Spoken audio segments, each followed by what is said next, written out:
दोस्तों आपने कभी नोटिस किया है जब मार्केट एक पर्टिकुलर लेवल के ऊपर ब्रेकआउट कर रहा होता है तो हम जैसे रिटेलर ट्रेडर उस लेवल पे एंट्री कर जाते हैं उस ब्रेकआउट को देखने के बाद। और जैसे हम रिटेलर ट्रेडर उस ब्रेकआउट को देखने के बाद एंट्री कर जाते हैं तो मार्केट उसी लेवल से उल्टा आना स्टार्ट हो जाता है और हमारा अच्छा खासा लॉस हो जाता है। अब जब हम एंट्री नहीं लेते तब मार्केट सीधा ऊपर ही ऊपर जाना स्टार्ट कर जाता है। ऐसा क्यों होता है? क्योंकि आप मार्केट को नहीं, मार्केट आपके साथ खेल रहा होता है।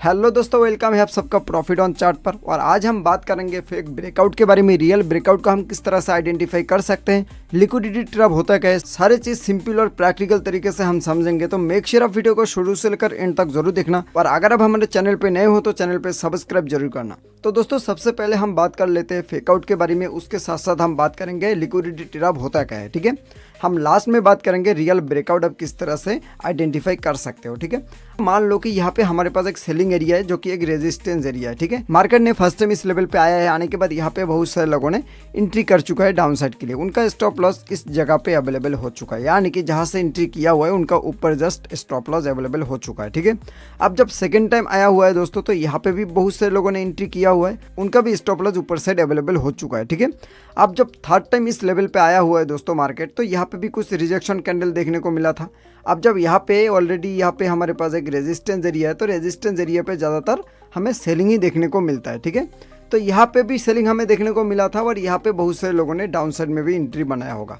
अब ऊपर से स्टॉप लॉस अवेलेबल है। ठीक है, मान लो दोस्तों कि एक इंस्टीट्यूशन चाहता है कि यहाँ पे बहुत सारे लोगों को ट्रैप करके उनका लिक्विडिटी जनरेट करके फिर मार्केट को डंप किया जाए। ठीक है, अब यहाँ पे क्या करेगा, मान लो कि एक इंस्टीट्यूशन चाहता है कि अपना जो 5 लाख क्वांटिटी है वो यहाँ पे सेल करने के लिए। अब अगर यहाँ पे 5 लाख क्वांटिटी सेल करेगा तो 5 लाख क्वांटिटी बाइंग के लिए भी यहाँ पे एक ऑर्डर चाहिए जो कि इस लेवल पे है नहीं। ठीक है, अब अगर इस लेवल पे उतना बड़ा ऑर्डर नहीं रहता है तो यहाँ पे उसको जनरेट करना पड़ेगा।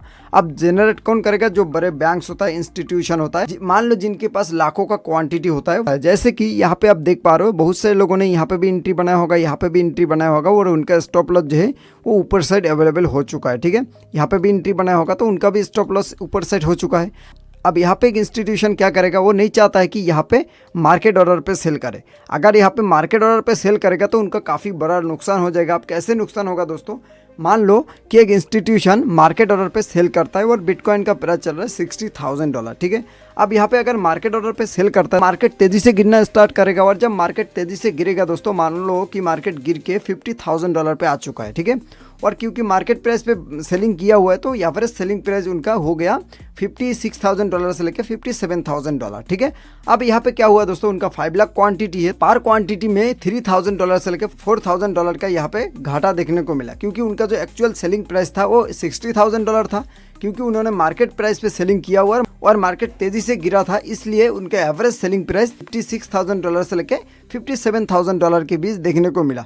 यानी कि पर क्वांटिटी में यहाँ पे $3,000 से लेकर $4,000 का घाटा देखने को मिला। अब यहाँ पे इमेजिन करो दोस्तों कि 5 लाख क्वांटिटी में कितना बड़ा नंबर होता है और उनका यहाँ पे बहुत बड़ा लॉस होता है। वो इंस्टीट्यूशन कभी नहीं चाहेगा दोस्तों कि यहाँ पे उनका नुकसान हो, वो चाहेगा कि रिटेलर ट्रेडर यहाँ पे किस तरह से फंसाया जाता है और उनका लिक्विडिटी जनरेट करके मैं किस तरह से मार्केट में सेल कर सकता हूँ। ठीक है, अब यहाँ पे क्या करेगा दोस्तों, जैसे कि इस लेवल पे मार्केट को ऊपर लेके जाएगा और यहाँ पे क्योंकि ऑलरेडी यहाँ पे बहुत से लोगों ने सेलिंग करके बैठा हुआ है तो उनका स्टॉप लॉस भी ऊपर साइड अवेलेबल रहेगा और जब एक स्टॉप लॉस हिट करेगा तो वही स्टॉप लॉस एक ऑर्डर की तरह काम करता है। ठीक है, अब यहाँ पे जितने सारे लोगों का स्टॉप लॉस था, मान लो कि मार्केट को ऊपर लेके गया और यहाँ पे स्टॉप लॉस को हिट करवाया गया। ठीक है, अब जब यहाँ पे स्टॉप लॉस हिट कर लिया दोस्तों तो यहाँ पे जितने सारे लोगों ने इतना देर से सेलिंग कर रहा था उनका भी सेंटीमेंट यहाँ पे चेंज हो जाएगा, क्योंकि यहाँ पे एक स्ट्रॉन्ग ये सेलिंग एरिया था। ठीक है, अब यहाँ पे जैसे ब्रेकआउट हमें देखने को मिला तो यहाँ पे बहुत सारे लोगों ने अपसाइड के लिए एंट्री बनाएगा और जैसे ही यहाँ पे अपसाइड के लिए एंट्री बनाएगा दोस्तों तो यहाँ पे मार्केट में लिक्विडिटी आ जाएगा। अब इंस्टीट्यूशन को चाहिए क्या दोस्तों, ऑर्डर चाहिए कि यहाँ पे ऑर्डर उनको मिल चुका है। अब यहाँ पे जैसे लाखों लीटर ट्रेडर एंट्री करेगा तो यहाँ पे 5 लाख क्वांटिटी अगर सेल करेगा तो कोई फर्क नहीं पड़ेगा। ठीक है, तो यहाँ पे लिक्विडिटी जनरेट होना स्टार्ट हो चुका है दोस्तों। अब जब ऊपर साइड बहुत सारे लोगों ने एंट्री बनाएगा दोस्तों तो उनका स्टॉप लॉस भी नीचे साइड अवेलेबल हो जाएगा। ठीक है, अब जैसे अवेलेबल हो जाएगा दोस्तों तो उनका जो 5 लाख क्वांटिटी है वो यहाँ पे सेलिंग करना स्टार्ट करेगा। अब जब सेलिंग करना स्टार्ट करेगा दोस्तों, नीचे साइड ऑलरेडी यहाँ पे स्टॉप लॉस अवेलेबल है तो मार्केट नीचे आके सारे लोगों का स्टॉप लॉस ले लेगी। पे जो स्टॉप लॉस ले लिया दोस्तों, अब यही स्टॉप लॉस इंस्टीट्यूशन के लिए एक प्रॉफिट की तरह काम करेगा, एक ऑर्डर की तरह काम करेगा। ठीक है, पहले उनके पास सिर्फ क्वांटिटी था दोस्तों बट यहाँ पे पैसा नहीं था। अब जब इस ब्रेकआउट को देखने को मिला दोस्तों, यहाँ पे जब मार्केट को ऊपर लेके गया तो यहाँ पे इस ब्रेकआउट को देखने के बाद बहुत सारे लोगों ने एंट्री किया। अब जैसे यहाँ पे एंट्री किया तो लिक्विडिटी आ गया मार्केट में। अब जब लिक्विडिटी आ गया तो दोस्तों यहाँ पे वो लाखों की क्वांटिटी के साथ यहाँ पे सेल करना स्टार्ट करेगा। अब जब सेल करना स्टार्ट करेगा दोस्तों तो यहाँ पे मार्केट तेज़ी से गिरना स्टार्ट करेगा। तो यहाँ पे लिक्विडिटी इनका जनरेट हो गया और मार्केट में सप्लाई आ चुका है, ठीक है। अब जब सप्लाई आ जाएगा दोस्तों तो यहाँ पे क्या हुआ, ये फेक आउट करके लिक्विडिटी ट्रैप करके फिर मार्केट नीचे आ गया, ठीक है। इसी चीज़ को हम कहते हैं फेक आउट दोस्तों। अब इसके ही और एक एग्जांपल से हम समझते हैं। इतना देर से हम सेलिंग एरिया के बारे में बात कर रहे थे, अभी हम बाइंग एरिया के हिसाब से बात करेंगे। जैसे मान लो दोस्तों हमारे पास यहाँ पे एक मल्टीपल टाइम मार्केट इस लेवल पे आया हुआ था, एक सपोर्ट एरिया पे आया हुआ था। यहाँ पे जब भी आता है तो मार्केट में हमें तेज़ी से बाइंग देखने को मिलता है, क्योंकि सपोर्ट एरिया पे ज़्यादातर बाइंग ही होता है, ठीक है। यहाँ पे सेलिंग नहीं होता है, सपोर्ट एरिया पे बाइंग होता है। तो यहाँ पे भी हमें बाइंग देखने को मिला, उनका स्टॉप लॉस इस जगह पे था। यहाँ पे भी बाइंग देखने को मिला, उनका भी स्टॉप लॉस इस जगह पे था। और जब थर्ड टाइम आया हुआ है दोस्तों, यहाँ पे भी हमें बाइंग देखने को मिला और उनका भी स्टॉप लॉस इस जगह पे है, ठीक है। अब इंस्टीट्यूशन को चाहिए यहाँ पे 5 लाख क्वांटिटी बाइंग के लिए, जो कि यहाँ पे ऑर्डर उतना बड़ा है नहीं। अब उनको भी चाहिए यहाँ पे लिक्विडिटी जनरेट करना। अब क्या करेगा, मार्केट को नीचे लेके आएगा। जैसे नीचे लेके आएगा तो यहाँ पे जितने सारे लोगों का स्टॉप लॉस था ले लिया। अब जब स्टॉप लॉस ले लिया दोस्तों, यहाँ पे हमारे पास एक इंपॉर्टेंट एरिया था जो कि एक सपोर्ट एरिया था।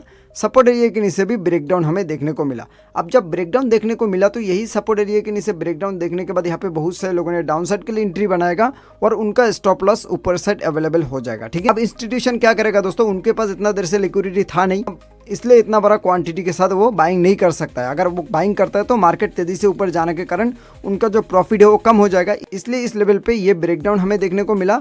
अब जब ब्रेकडाउन देखने को मिला, यहाँ पे बहुत सारे जो रिटेलर ट्रेडर है वो यहाँ पे एंट्री कर चुका है। अब जब एंट्री कर चुका है दोस्तों तो यहाँ पे क्या हुआ, यहाँ पे उनका लिक्विडिटी हम बन गए। जैसे यहाँ पे हमें लिक्विडिटी बन गया दोस्तों तो यहाँ पे बाइंग करना स्टार्ट करेगा और जब बाइंग आ जाएगा तो तेजी से मार्केट ऊपर जाएगा और यहाँ पे जितने सारे लोगों का स्टॉप लॉस है वो ले लेगा, ठीक है। अब इसी चीज़ को हम कहते हैं दोस्तों लिक्विडिटी ट्रैप, जो कि एक फेक आउट होता है, ठीक है। इसी चीज़ को हम चार्ट में जाके समझेंगे दोस्तों किस तरह से ये चीज़ काम करता है। अब यहाँ पे बड़ी ध्यान से देखो दोस्तों, इस लेवल पे तो हमारे लिए एक यहाँ पे पहले हमारे लिए एक सपोर्ट एरिया था। अब सपोर्ट एरिया के नीचे ब्रेकडाउन होने के बाद यही सपोर्ट एरिया हमारे लिए एक रेजिस्टेंस एरिया बन गया। अब जब मार्केट फर्स्ट टाइम आया, सेकेंड टाइम आया और थर्ड टाइम आया तो यहाँ पे मार्केट बार बार रिजेक्शन हमें देखने को मिला, क्योंकि ये एक रेजिस्टेंस एरिया है, ठीक है। अब जब रिजेक्शन देखने को मिला तो यहाँ पे बहुत सारे लोगों ने नोटिस करेगा कि भाई इस लेवल के ऊपर कब ब्रेकआउट होता है, और बहुत सारे लोगों ने यहाँ पे एंट्री भी बनाएगा डाउन साइड के लिए, उनका स्टॉप लॉस ऊपर सेट हो जाएगा अवेलेबल। अब यहाँ पे क्या करेगा, एक इंस्टीट्यूशन को अगर यहाँ पे लाखों का क्वांटिटी के साथ सेलिंग करना है तो यहाँ पे क्या करेगा, पहले यहाँ पे उतना यहाँ पे लिक्विडिटी जनरेट करेगा, तब भी जाके वो इतना बड़ा जो सेलिंग ऑर्डर है वो मार्केट में डाल सकेगा, ठीक है। यहाँ पे जैसे हमें एक रेजिस्टेंस एरिया देखने को मिला, अब यहाँ पे क्या करेगा, मार्केट में एक रेजिस्टेंस या फिर एक सपोर्ट एरिया के नीचे ब्रेकडाउन या फिर ब्रेकआउट देखने को मिलेगा, ठीक है। मान लो ये हमारे पास रेजिस्टेंस एरिया है, रेजिस्टेंस एरिया के ऊपर ब्रेकआउट हमें देखने को मिला। अब जब ब्रेकआउट देखने को मिला दोस्तों तो यहाँ पे बहुत सारे लोगों का स्टॉप लॉस जो था, जो डाउन साइड के लिए इतना देर से पोजीशन बिल्ड कर रहा था, उनका स्टॉप लॉस भी ऊपर साइड अवेलेबल था, ठीक है। अब यहाँ पे उनका स्टॉप लॉस ले लिया, जो कि एक ऑर्डर में कन्वर्ट हो गया। अब जब ऑर्डर में कन्वर्ट हो गया दोस्तों तो यही ब्रेकआउट देखने के बाद बहुत सारे रिटेलर ट्रेडर यहाँ पे एंट्री कर गया, ठीक है। अप साइड के लिए जब एंट्री बनाया होगा दोस्तों, उनका भी स्टॉप लॉस नीचे साइड अवेलेबल हो चुका है। अब जब उनका स्टॉप लॉस नीचे साइड अवेलेबल हो चुका है दोस्तों, अब यहाँ पे इंस्टीट्यूशन क्या करेगा, उनके पास लिक्विडिटी आ गया। अब जब यहाँ पे लिक्विडिटी आ गया तो यहाँ पे लाखों के क्वांटिटी के साथ यहाँ पे सेलिंग करना स्टार्ट करेगा। यहाँ पे रिटेलर ट्रेडर का जो स्टॉप लॉस है वो हिट करेगा और वही स्टॉप लॉस ऑर्डर की तरह काम करेगा, लिक्विडिटी की तरह काम करेगा। इसी चीज़ को हम कहते हैं एक फेक ब्रेकआउट, और यहाँ पे लिक्विडिटी ट्रैप हम इसे कहते हैं, ठीक है। अब देखोगे तो दोस्तों इस लेवल के ऊपर ब्रेकआउट नहीं किया और इसी लेवल से हमें डम देखने को मिला, क्योंकि इंस्टीट्यूशन चाहता है दोस्तों कि यहाँ पे अब फंसो, क्योंकि आप यहाँ पे जो पैरामीटर है वो सारे चीज़ नहीं देखते हो, इसलिए आप यहाँ पे फंसने के चांस रहता है। तो आज की वीडियो में हम वो सारे चीज़ कवर करेंगे कि किस तरह से आप ये फेकआउट से बच सकते हो। अब यहाँ पे देखो और एक एग्जांपल से हम समझते हैं दोस्तों, जैसे मार्केट में यहाँ पे हमारे पास एक ट्रेड लाइन आ रहा था, ट्रेड लाइन पे बार बार यहाँ पे रिजेक्शन देखने को मिला था। यहाँ पे फर्स्ट टाइम आया था, यहाँ पे भी रिजेक्शन देखने को मिला, सेकंड टाइम, उसके बाद थर्ड टाइम हमें देखने को मिला यहाँ पे एक रिजेक्शन एरिया, ठीक है। तो यहाँ पे बहुत सारे लोगों ने वेट कर रहा था इस लेवल के ऊपर कब ब्रेकआउट करे तो हम यहाँ पे लॉन्ग साइड के लिए एंट्री करें, ठीक है। अब यहाँ पे चाहे तो इंस्टीट्यूशन भी बाई कर सकता था, बट जब यहाँ पे लाखों की क्वांटिटी के साथ बाई करेगा दोस्तों तो मार्केट तेज़ी से ऊपर जाना स्टार्ट करेगा, और जब मार्केट तेज़ी से ऊपर जाना स्टार्ट करेगा तो उनका प्रॉफिट कम हो जाएगा। इसलिए वो क्या करेगा, हमेशा रिटेलर ट्रेडर को अपना लिक्विडिटी बनाएगा और मार्केट नीचे से वो बाइंग करना स्टार्ट करेगा, ठीक है। जैसे यहाँ पे ब्रेकआउट किया दोस्तों, तो यहाँ पे बहुत सारे लोगों ने एंट्री किया बाइंग साइड के लिए और उनका स्टॉप लॉस नीचे साइड अवेलेबल हो चुका है। अब इंस्टीट्यूशन को क्या चाहिए दोस्तों, लिक्विडिटी, जो कि नीचे साइड पड़ा हुआ है, ठीक है। अब इस ब्रेकआउट को देखने के बाद बहुत सारे लोगों ने एंट्री किया, उनका स्टॉप लॉस नीचे साइड हो गया। अब मार्केट को नीचे लेके आया दोस्तों। अब जब मार्केट को नीचे लेके आया तो यहाँ पे बहुत सारे लोगों का स्टॉप लॉस ले लिया, देन इस लेवल से बाइंग करना स्टार्ट किया और अब देखो दोस्तों कितना बड़ा पंप हमें देखने को मिला, ठीक है। इसी चीज़ को हम कहते हैं लिक्विडिटी ट्रैप, जो कि हमारे टारगेट तक ही दे दिया दोस्तों, बट पहले क्या किया, हमारे स्टॉप लॉस लिया, उसके बाद हमें मूव देखने को मिला, ठीक है। इसी चीज़ को हम आइडेंटिफाई करेंगे, ठीक है। आई होप आप समझ गए होंगे कि फेक आउट और लिक्विडिटी ट्रैप होता क्या है।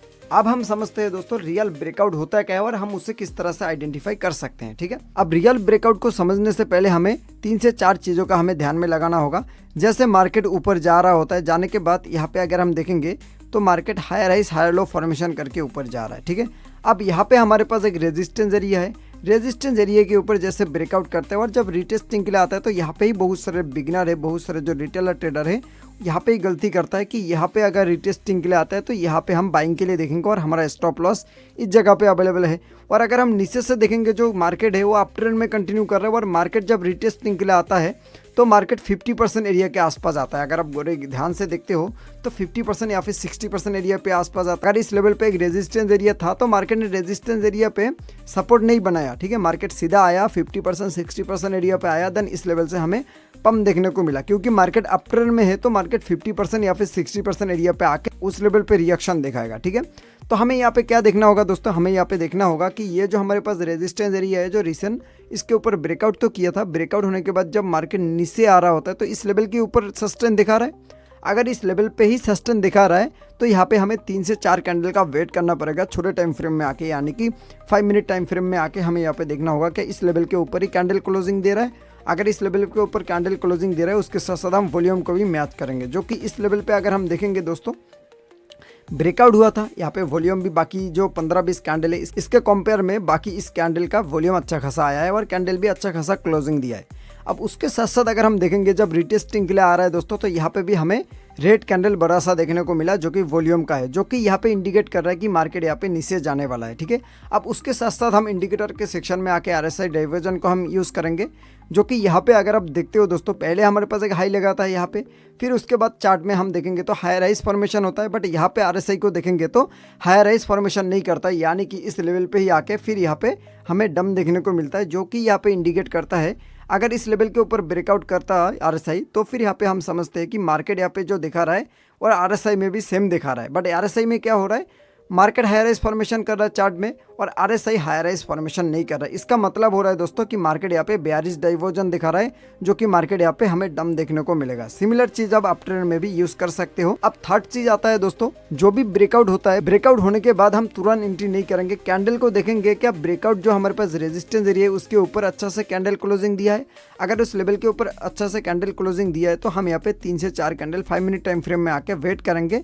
इस रेजिस्टेंस पे ही आके अगर रिटेस्टिंग करता है और यहाँ पे होल्ड करता है, उसके साथ साथ वॉल्यूम का जो कैंडल है वो नीचे होना चाहिए और बाकी जो हमारे पास एक वॉल्यूम का कैंडल है जो ब्रेकआउट का कैंडल है, जैसे यहाँ पे आप देख पा रहे हो ब्रेकआउट का कैंडल बड़ा होना चाहिए। उसके साथ साथ अगर रिटेस्टिंग लाता है यहाँ पे अगर रिटेस्टिंग करता है तो बाकी कैंडल छोटा छोटा होना चाहिए। तो इसका मतलब होता है कि यहाँ पे जो बायर है वो काफ़ी स्ट्रांग है, जो कि यहाँ पे हमें एक पंप देखने को मिल सकता है, ठीक है। बट यहाँ पे हुआ नहीं ऐसा दोस्तों। अगर हम देखेंगे ये हमारे पास एक वॉल्यूम है जो कि अच्छा खासा था और यहाँ पे कैंडल भी अच्छा खासा क्लोजिंग दिया था। अब उसके बाद जो रिटेस्टिंग आया था दोस्तों, अगर हम देखेंगे तो वॉल्यूम ने नीचे ही नीचे जा रहा है, बट यहाँ पे हमारे पास एक अच्छा खासा वॉल्यूम देखने को मिला जो कि रेड है, जो कि यहाँ पे इंडिकेट कर रहा है, एक तो RSI इंडिकेट कर रहा है कि अप ट्रेंड में जा रहा है market, but RSI up trend में नहीं जा रहा है। सेकंड चीज़ हम देखेंगे वॉल्यूम में भी हमें सेम चीज़ देखने को मिल रहा है। अगर वॉल्यूम में भी हमें सेम चीज़ देखने को मिल रहा है, एक वॉल्यूम आया अच्छा खासा, जब रिटेस्टिंग के लिए आ रहा है तो रिटेस्टिंग में इतना सा वॉल्यूम नहीं चाहिए हमें, ठीक है। रिटेस्टिंग में छोटा छोटा कैंडल चाहिए जब रिटेस्टिंग के लिए आए, ठीक है। अगर उस लेवल पे रिटेस्टिंग के लिए आता है और यहाँ पे होल्ड करता है तो फिर हम यहाँ पे समझेंगे कि मार्केट यहाँ पे अप ट्रेंड में जाने वाला है, ठीक है। और थर्ड चीज़ होता है दोस्तों, जब मार्केट हायर राइज फॉर्मेशन करता है, मान लो कि इस लेवल पे रिटेस्टिंग नहीं कर रहा है, नीचे आ रहा है और मार्केट नीचे से हायर राइज फॉर्मेशन कर रहा है, तो हम यहाँ पे मार्क करेंगे 50% एरिया, ठीक है। अब यहाँ पे जैसे देख पा रहे हो दोस्तों, मार्केट हायर राइज फॉर्मेशन कर रहा है, रेजिस्टेंस एरिया के आसपास यहाँ पे रिटेस्टिंग के लिए आ रहा है और इसके नीचे आ गया। आने के बाद हम जैसे इसके नीचे आया दोस्तों तो हम यहाँ पे वेट करेंगे, यानी कि 50% से लेकर 60% एरिया को इस तरह से हम मार्क करके रखेंगे। और जब मार्केट इस लेवल पे आएगा दोस्तों, आने के बाद इसी लेवल पे हम देखेंगे क्या होल्ड कर रहा है। अगर इस लेवल पे 3 से 4 कैंडल इस लेवल पे ही क्लोजिंग दे रहा है, उसके साथ साथ वॉल्यूम अगर स्टेबल रहता है तो हम समझेंगे कि इसी लेवल से हमें पंप देखने को मिल सकता है। ठीक है, तो आपको यहाँ पे समझ में आ जाएगा दोस्तों कि किस तरह से ये ब्रेकआउट के बाद रीटेस्टिंग आता है। जैसे कि इस लेवल से हमें पंप देखने को मिल रहा था दोस्तों, और यहाँ पे हमारे पास एक रेजिस्टेंस एरिया है। ठीक है, यहाँ पे आप क्लियर देख पा रहे हो, यहाँ पे हमारे पास एक रेजिस्टेंस एरिया है। मार्केट ने रेजिस्टेंस एरिया पे नहीं आके उसके नीचे आ गया और 0.5 एरिया पे, यानी कि 50% एरिया पे आया, देन इस लेवल से हमें पंप देखने को मिला। अब वॉल्यूम को अगर हम देखेंगे, जैसे मैंने बताया था, यहाँ पे हमें अच्छा खासा एक वॉल्यूम देखने को मिला। उसके साथ साथ जब मार्केट रिटेस्टिंग के लिए आ रहा है तो वॉल्यूम छोटा छोटा होना चाहिए। यहाँ पे देखो दोस्तों, वॉल्यूम भी छोटा छोटा आ रहा है। अब यहाँ पे मार्केट ने रेजिस्टेंस एरिया को रिस्पेक्ट ना करके नीचे आया, और जब नीचे आया तो मैंने यहाँ पे फिबोनाची को यूज़ किया और 50% एरिया पे आके हमें पंप देखने को मिला। ठीक है, तो इसी तरह से आप आइडेंटिफाई कर सकते हो दोस्तों। डाउन साइड में भी आप सिमिलर चीज़ यूज़ कर सकते हो और अप साइड में भी आप सिमिलर चीज़ यूज़ कर सकते हो। ठीक है दोस्तों, आई होप आपको समझ में आ गया होगा रियल ब्रेकआउट आप किस तरह से आइडेंटिफाई कर सकते हो। तो इस वीडियो में अगर आपको कुछ सीखने को मिला तो वीडियो को जरूर लाइक करना, और अगर आप हमारे चैनल पे सब्सक्राइब नहीं किए तो सब्सक्राइब जरूर करना। और आपका मन में अगर कोई भी सवाल है तो कमेंट में जरूर बताना दोस्तों। फिर मिलते हैं हम किसी नेक्स्ट वीडियो में, तब तक के लिए बाय एंड टेक केयर।